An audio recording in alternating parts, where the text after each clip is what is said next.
Hi, and welcome to the Urban Tech VC, a podcast for urban leaders shaping the cities of tomorrow. If you love our show, do drop us a review, share it with your friends, and follow 2BX on LinkedIn or Instagram. Today, we're happy to welcome you to the hosts themselves as guests. Listen to 2BX's two GPs reflect on the launch of their podcast, including learnings about being a podcast host, but more importantly, including an essence of the learnings about the first 5 episodes, urban challenges, and possible solutions. Enjoy being part of a very honest conversation between 2 co-founders and get to know their pure dynamic. If you're an urban tech founder about to raise a round, do reach out to us. We'd love to connect and see if we should play together. Are you tired of always hearing about Silicon Valley VCs and not knowing what the greats of European VC are thinking? Well, no more. Head on over to EU.VC, the go-to place for everything European VC. You'll find podcasts, events, and expert-curated content from all over the EUVC scene. Well, what are you waiting for? Go to EU.VC.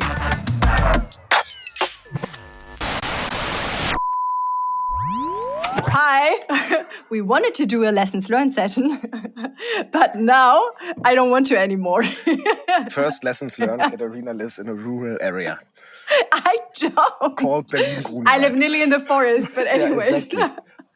Hey, Mark. Still Berlin, by the way. Still Berlin. But So, Mark, this will be a pretty special episode, not only because we started talking about me living in a forest or rural area, which is not true. Debatable. But this lessons learned session should be about our aha moments, our learnings, looking back at the 5 episodes we recorded so far. So this is not the only thing that is super special, because today our guest is not existing. It's only Mark and KJ. So tell me, Mark, on a scale of 1 to 10, if 1 is super sad and 10 is super happy, how do you feel about that, being alone with me? Yeah, I just want to clarify one more thing before I go on this scale. Not about forest. Yeah, I remember that you lately told me that since you're living in your rural area near the forest, the city is way too loud and making so much noise. And this is exactly the discussion that we had. So you sound exactly like someone from a rural area coming into the city and complaining about the noise. I mean, we have to take the facts, but this exactly, and keeping that in mind, makes me very happy that we have this discussion today. So it's definitely a 10 that we can focus on us, have a little bit of this narcissistic twist to the podcast this time.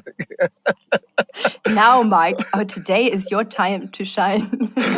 No, our time to shine. You're not listening. We can be narcissistic as a team as well. But you know that, like, the dynamic between the two of us, it's your time to shine. No, okay, just kidding. Of course, it should be about you. It should be about me. Let's start with a quick check-in. Actually, this morning we discussed that we wanted to keep the flow as natural as possible, not basing on scripts. So I decided to not define a question, but to use an online check-in generator. Of course, you have a tool for that. I'm not surprised at all. And it's awesome. Look at that. I click on shuffle for check-in, and the question is, Mark, today's adventure is called... Oh, I can tell you. It's called getting my delivery that has been delivered to a store 1 mile away from my home, and that weighs about 30 kilos. So this is going to be the adventure of my day today, because I really need to get this, because it's going to be sent back tomorrow. So brings us, by the way, to a very, very big topic that we focus on, which is delivery. This frustrates me so much. I cannot tell you. I'm avoiding it the whole week, right? But today is the day where I have to get it, because tomorrow it's going to go back. And I need it. It's for the guests of our little party that we're having in 1 week. Yeah, what's your adventure of the day? Today's adventure is called, I would say, the fear of never having a balcony at home. Because I'm still living on a construction site in a rural area based on Mark's assessment. And the balcony is still work in progress, I would say. It's not really a work in progress, but the goal of today is to fight with neighbors about getting approval for that balcony to get it done, to see the forest. So when do you have your appointment? I don't know, this afternoon. I don't like to think about that. Let's go back to the fun part. Let's jump into the first topic. Okay, the first topic. I mean, we want to reflect a little bit, right, of what happened during recording. To me, what comes to my mind is how fast the decision-making process was of actually doing this. The reasoning behind that, and we discussed that briefly, right, was very clear. We're somewhat doing pioneers' work here, this coming from the PropTech space, but having a way broader definition of what we call urban tech, and to raise awareness on this topic, especially in the pre-seed and seed stage that we're investing in, the necessity of bringing out the message, what we're looking at, how we see the ecosystem, became quite clear from the first time we talked about that. So when I reflected upon that, it was actually very funny, because in some things we were fast in decision making, in some things we were not. But with the podcast, we've been very fast. So I was very happy. Don't know how you remember it. Yeah, it was super clear. Like the first time we talked about it, it was like a no-brainer. Yeah, we should definitely do that. It makes sense. I mean, you did, and the credits goes to you, right? You did most of the conceptual work, of the preparation, and all this kind of stuff. Was it like you imagined? I never imagined like setting up a podcast, being a podcast host. But when from the moment we decided, not that different, I would say. I didn't have that many expectations. Was it more or less work than you expected? Oh, I am pretty realistic when it comes to like how much time I need to do things. So I knew I would need a lot of time doing things for the first time. I mean, for me, it's not that easy as it seems to be for you, doing things for the first time. It's like you're like just doing things. And I'm thinking a lot about things before doing things. This is why it took me longer than it will, hopefully, and I'm pretty sure it will in the future. But yeah, I wanted it to really be something great or become something great. But not being a podcast pro, like it doesn't make things easier here. But yeah, hey, we decided to give it a try. I love the episodes. I love talking to all our guests. Everyone we asked, like, would you be our guest, said yes. And then we were like, that was my fear, actually, at the beginning. And that was a surprise. Right. That everyone we asked said yes. And I was like, oh, perhaps people just don't have time. It's not that important for them as it is for us. But it was so much fun. And they were like as excited as we have been. Why do you think that is? I mean, that is interesting. Nobody said no. One could argue that the audience is not that high quality, which is completely false, right? We've hosted amazing guests with a lot to say and a lot of interesting things to add. So I would say it's definitely not. They had nothing better to do. But what do you think? Why did they all say yes? Because they love the mission. They love what they are doing. They see the big picture of urban challenges. I think that everyone is pretty passionate about that or something connected to that. And of course, obviously, they are all in love with us. Perhaps not in love. I tend to use like those strong words, but you know what I mean. Maybe after the first 10 or 20 episodes, we should do a survey, right? And ask them or more. not, I don't know. Before we do the lessons or reflection episode then, and then we can discuss the survey.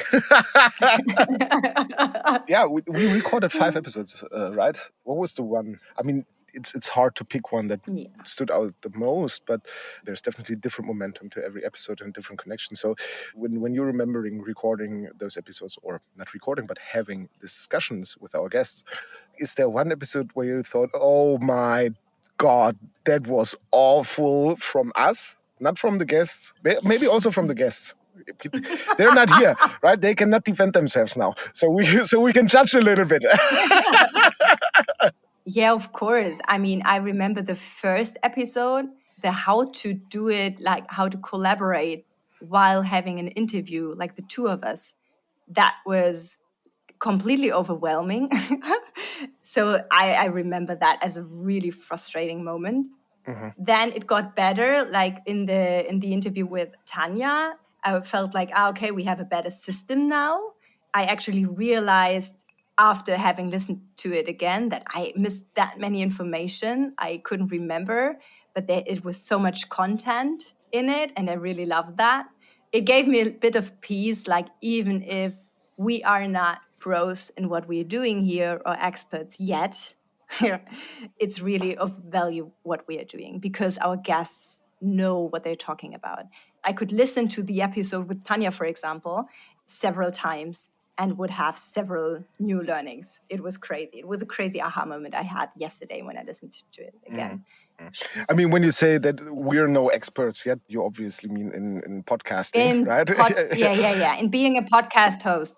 Yeah, this is something that I also figured, right? At the end, just let our guests talk, right? It's just like, I mean, that was something that was very interesting because there was a variety from guest to guest, right? Recalling the podcast with Kaspar, our last latest one, where you had to interfere, right? You had to really funnel him into not like just going for 60 minutes talk radio monologue, like, which is great, right? Because it makes our life very, very easy.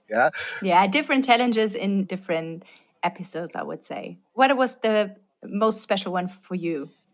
I don't know, actually, what the most special one was. The one that was the most fun because I started to really listening during the podcast and not focusing so much, was the last one. I think it's not necessarily connected to our guests, always a little bit, or to Kaspar in that case, but also to the fact that we've built up some kind of routine. So I'm looking forward to our next guest and see how it develops. I mean, it only has been 5 episodes so far. Learnings are still limited, data points are still limited, but I really start enjoying having these discussions and, it's just like leaning into them. And as we discussed earlier, right, just do scripts only really high level, maybe even prepare more data points, right? Do a little bit more research on certain topics to confront our guests with certain numbers, be a little bit more provocative. Those are things that I want to look for in the future or watch out for, that I'm able to deliver on those aspects. But every episode was special because our guests were so special and so funny and so different, right? In terms of how much they talk, like how deep they go. Yeah, people are different. But I have one more question to you, because a very interesting thing is that you listen to all the episodes already, right? Or maybe not all, but most of them. No, not to all, to 2 of them. To 2 of them. Okay, I didn't. How is it? Strange. Why? No, what did I do? I mean, strange. No, it's not always about you, Mark. No. Okay. Mark left the chat. No, strange, because as I mentioned, listening to the podcast with Tanya, for example, I realized there is so much more I couldn't remember. And that is strange. Like, I was part of that interview. I took some notes. And I wasn't able to get like the full picture, like to get everything. That felt strange, actually. The same with Thibaut. So those are the 2 episodes I listened to. And I had the same feeling there. So this is strange. And obviously, I don't have a problem hearing my own voice. But like listening to what I say, this felt strange to me. I mean, I know how you talk. So you know how I feel every day. No, KJ, that's a Now you have to say something really, really, really super nice for the balance here. 2 nice things, 1 mean thing. Okay, that was just that was just too good. That was just too good. I could not. Okay, I have to admit that. It's fine, but still, I'm waiting for 2 compliments. Yeah. We're still continuing talking. so let me please give me some time. No, but yeah, I'm interested what our audience is going to say and what feedback we're going to get. Yeah. Me too. I have a question before we jump to like the next topic. Yeah. Topics. Yeah. What have been your aha moments as host? Don't think too much about anything. Just start talking to the people. Just go ahead and have a discussion and not try to produce a book, right? Or something that is actually like go more into this talk radio thing, kind of like have a real discussion and put it out of a frame so that actually helps me. But also, I think the whole discussion, this is something that I found very interesting because you make up your mind and you're doing it for the first time, then you get stressed and stuff like that. And then you just realize, okay, basically what we want to get out of it is basically the same thing if we would just have a discussion for 45 minutes or 30 minutes with these people about a certain topic. It's exactly the same setup, and we should prepare the same way we prepare for those meetings, right? And this is my biggest aha moment, to just, go with the flow, relax a little bit. The second biggest aha moment is, and that's a little bit on the contrary, how much it helps if you have someone by your side who actually puts a lot of effort and work into preparing those things. Because I think without you, I'd definitely be lost. I just invite people, press record, and say, okay, let's see where this goes. This is what I do, right? Yeah. No, and I, for example, underestimated the effort that we have to put in. Not a surprise for me, just for the record. Okay, wow. What was your biggest aha as a host? Let's give the question back here. But you only get one aha. Okay, there's so much to talk about, and timing is a real challenge. I had that kind of pain sometimes, like seeing the need to stop a discussion and going to a next topic, or ending a discussion, to not have episodes of 90 minutes, because this is something we didn't want to have. Because our assumption is less people will have 90 minutes to listen to it. And sometimes I had the pain that it was too superficial, sometimes too much in detail, and to find the balance in this conversation, this is something I want to keep an eye on. This is a challenge, like timing and depth. What do you think can we do to improve that? I mean, what we want to have is maximum depth, or we want to have the best depth time relation, right? So we're still going to stick with 30 to 40 minutes in the future, I think. So that means, how can we increase the depth of the topics that we discuss? I think what we already did is, like, we are preparing 3 different topics we want to talk about with our guest, and that as soon as we see that there's something coming up that's where a lot of energy is, let's call it that way, to follow that path and to give up, as you mentioned before, the structure we prepared. Because in the moment itself, it's worth it. And this is an allowance I had to give ourselves, and we had to agree upon that we want to allow ourselves to do that. And sometimes we are in discussions where it feels like, nah, this is not really helpful for the audience. And then to really go into it and stop it. Even though, and this is the tricky part, the two of us, we are super curious about understanding more and learning more. But yeah, I think there's this fine line, and the better we are able to see it, we can manage the timing and the depth better. Yeah, agree.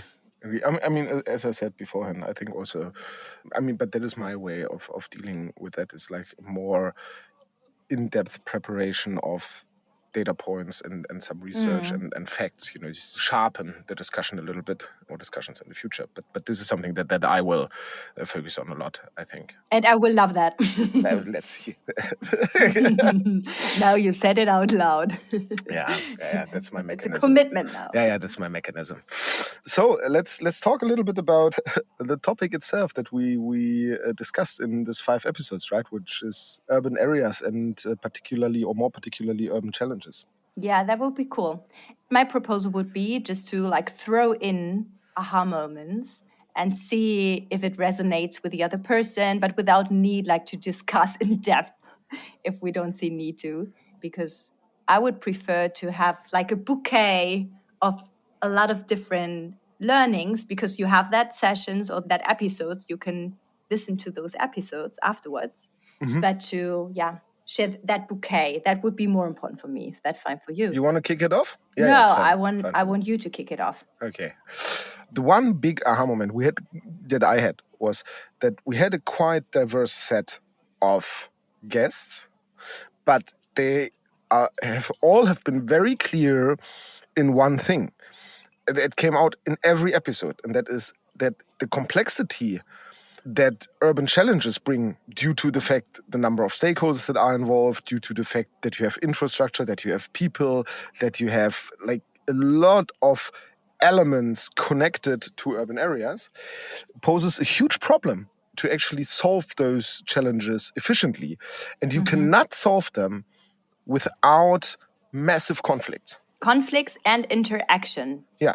And to have that collaboration between different stakeholders, that those, I don't know, borders are changing somehow.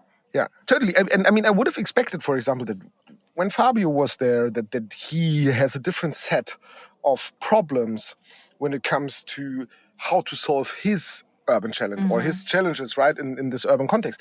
But talking to Fabio, talking to Kaspar, talking to it's the same, right? It has a little bit, it always had a little bit like blaming the others, right? So you look at the urban planner blames the company blames, like the Thibault said, administrations are too slow.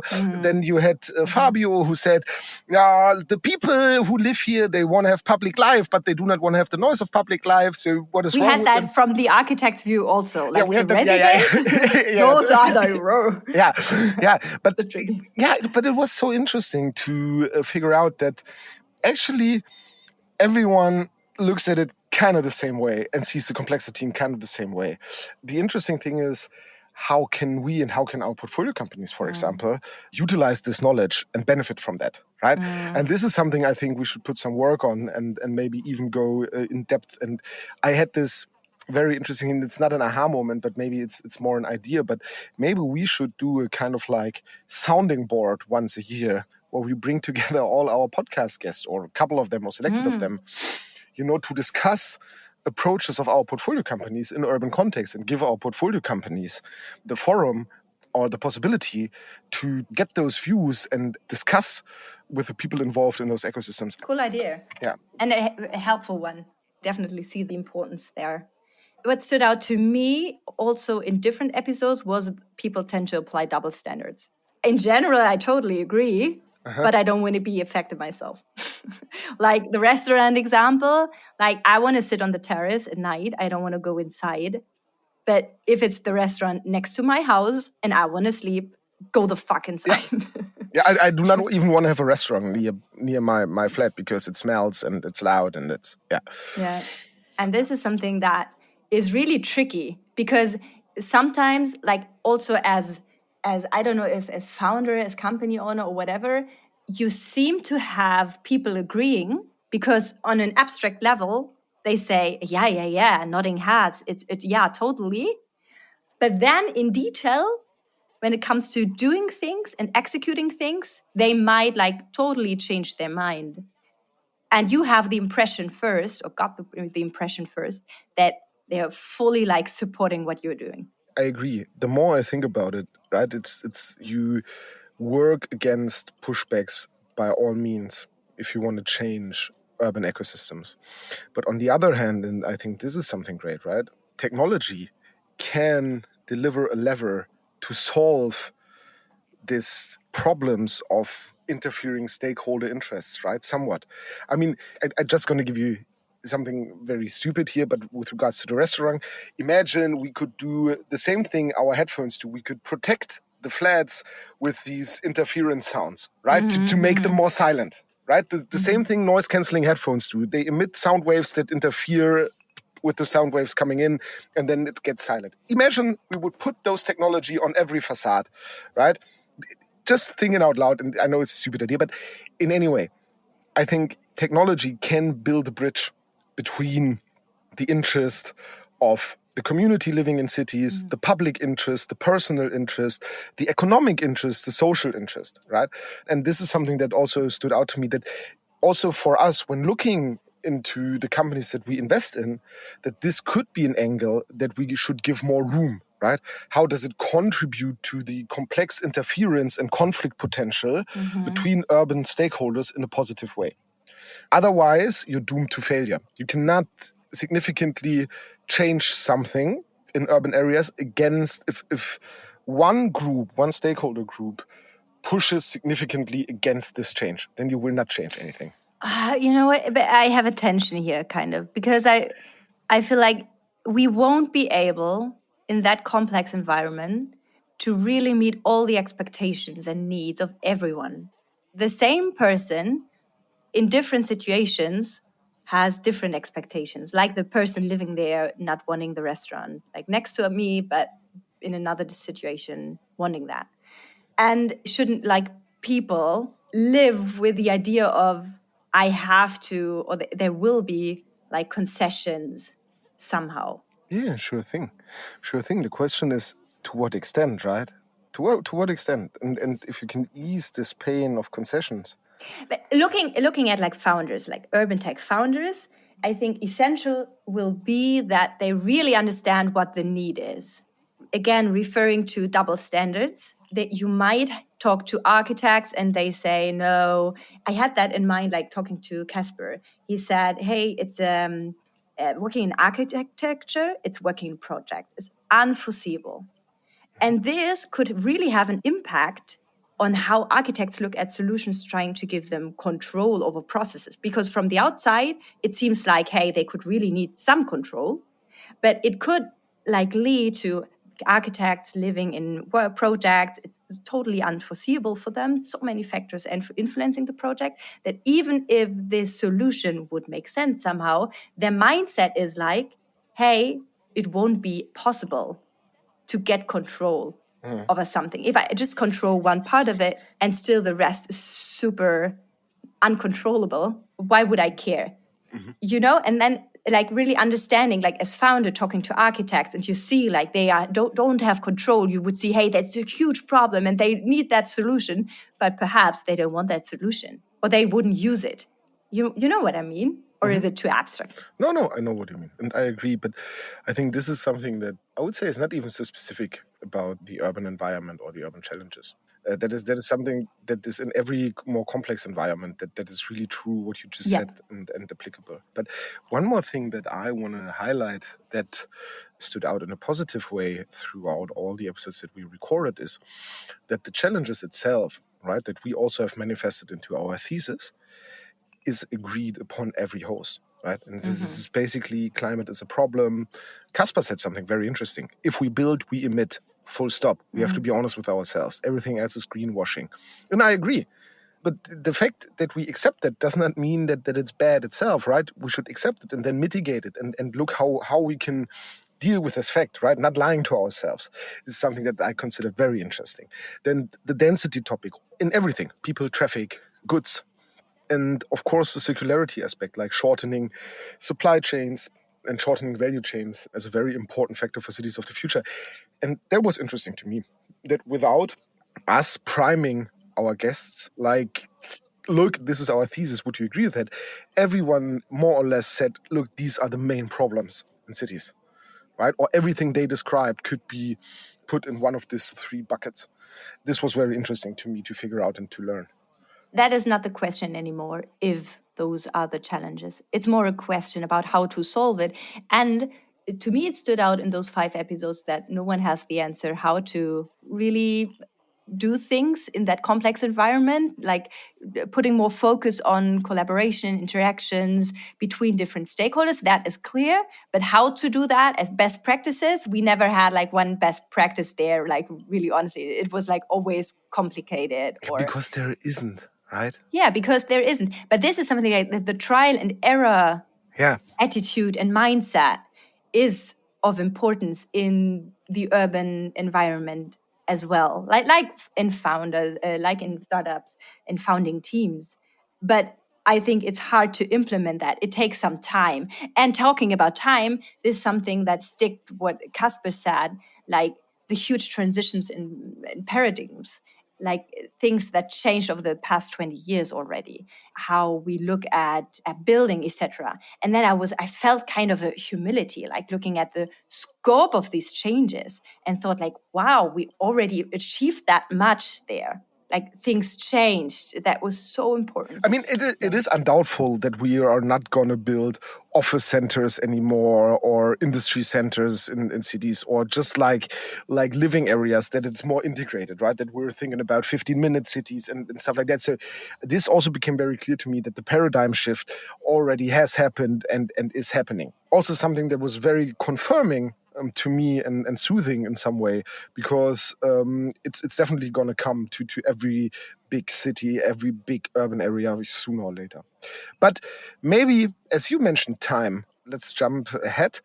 And I have a question for you here. So what did you learn about yourself during recording those episodes, if anything? I don't tend to do self-reflection. That's a lie. Of course I do. Yeah, it's a lie. It is my answer to that question, Mark, is that I can really leverage the systemic business coach inside of me and look at the challenges and I'm really trying, my brain is trying to connect that, like how to use that view and how to use that knowledge for our portfolio companies, for example. And this was only like checking the box that this is helpful, this view as systemic business coach. But I don't have the answer yet how to do it, to be super honest, like on a scale. Not talking about it to one founding team. Of course, there it's super helpful, but looking at the urban challenges and its complexity and like the systemic view is super relevant there. Yeah, so this is something I learned. Like it's really important to try to find an answer there for me personally. Mm-hmm. How about you? I learned that we are awesome. Okay, first question then. Why did you learn that now? You didn't let me finish. That we are awesome in hosting a podcast. No. What I learned is that it is important to continue asking more and more people about their macro view and their learnings, right? To put together, it's a little bit like a puzzle still to me, to put together this whole picture and then match this. And this is what I said earlier when I said, okay, let's think about the sounding board. We need to transform or what we learn on this macro level, we need to transform it to put into action and action items for our founders to maneuver their companies, right? This is what this all is for. And this is something that I learned. This is going to be so much work, but slowly but surely, and with every person we talk to, and the podcast, by the way, is a great thing to also archive this knowledge, right? Because we can like access it all the time, and then we can slowly but surely build the picture out of this little puzzle pieces. And this is something that I learned will be very important also for the future, and why I think we should definitely continue with the podcast. Even if nobody is listening to it, then we definitely should do this, and also this format and record it. And then we just call it webinar. Yeah, but I would totally agree. It's always such a gift to discuss with people outside of your own bubble. And that was like when stopping the recording, it was almost every time what the guest said. Like, oh, it's so good to talk about it with people like not being in my bubble. And I see the relevance and the same feeling had we were always super hyped. When we stopped recording, the two of us plus the guest were super hyped and we're like talking for 30 minutes. We should just pretend to stop the recording, right? And just continue recording and then do outtakes. Yeah. You know that they see that, right? You can't pretend to that. Maybe. So let's go to the checkout, right? And let's do what we always do, as you suggested, and do a quick fire round. I will totally improvise it. I made that decision. I have to get ready for that. So I'm going to kick it off with a quick fire round. Okay. Chrome or Mozilla? Chrome. Bike or walk? Bike. Sneakers or umbrella? That was the example you had before we started recording. Umbrella. That is interesting. So you would go barefoot in the rain, but with an umbrella? No, with different shoes. Then did you say sneakers? Yeah, I said sneakers. Yeah. I wouldn't call my shoes sneakers. So this is why. Okay, Martijn or Greg? No, this is. Okay, I wouldn't go on. No, I changed the question. Clara or Greg? Clara. What is this? Sorry, Greg. Office or beach? Beach. You would rather work from the beach than from the office? I wouldn't work at the beach. Misunderstanding. You just asked office or beach. I would prefer beach. Lego or football? Or basketball? Lego or basketball? Oh, basketball. Too obvious No, for but you. actually, I built a lot of Lego when I was smaller, and I'm looking forward to doing it again when I'm a little bit older. But till now, I ruin my body with basketball. Yeah. Go running or go rowing. The other. Exactly. Running or rowing. Why? Stay at home. Okay. In the forest, in my rural area. Yeah, I was just saying, now you're living at a rural area, now you're staying at home where you suddenly have the room, to go outside. Interesting. That's very interesting. Yeah. Sometimes I leave my home, I do. Clubbing or working? That's a toughie. I know. No, obviously, working during the week, clubbing at the weekend. We don't like guests to do that. I know. Then I know. decide. But it's fine with me. You have to push against the mainstream, right? And you must not be afraid of other people not liking your answers. Yeah. So this is okay. Last one: podcast or webinar? Podcast. I only have like festival questions for you in my mind right now. But let's say opera or ballet. Oh, ballet, definitely ballet. The reason why is that I'm not an expert in those things at all, but operas can go 5 hours, right? Ballet, because it's very exhausting. If it's bad, it's over after 90 minutes, usually. And if it's good, you have 90 or 60 minutes of full artistic, great music stuff. It's very entertaining. Yeah, it's perfect. Ballet is perfect. Love it. Okay, nice. Now, okay, this was really challenging, to be honest, to answer and then come up with a question. Yeah, which is why I thought, we do 5 and 5. Yeah, I get that. But for me, it's challenging to come up with questions like out of nowhere because I have that script in my mind. I try to. So let's do it challenging for both of us. That was what I thought. To fail both. Okay. I mean, you could have stick with the script. Hey. Yeah, but I didn't want to. Okay. But hey, Mark, that was definitely fun. And yes, most of the time we have a lot of fun working together. But I really like that kind of session, reflecting on what we did so far.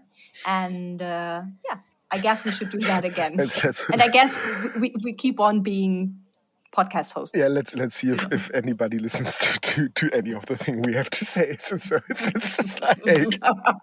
It doesn't matter, Mike. It doesn't matter. Yeah, it doesn't matter to me. I know that. Yeah, let's figure it out if we have something interesting to say or not. Okay. I know who will listen to it. Me. After that. Yeah, I know who will not listen to it. Me. We're such a good team. Yeah. That's true. That's true. Thank you very much.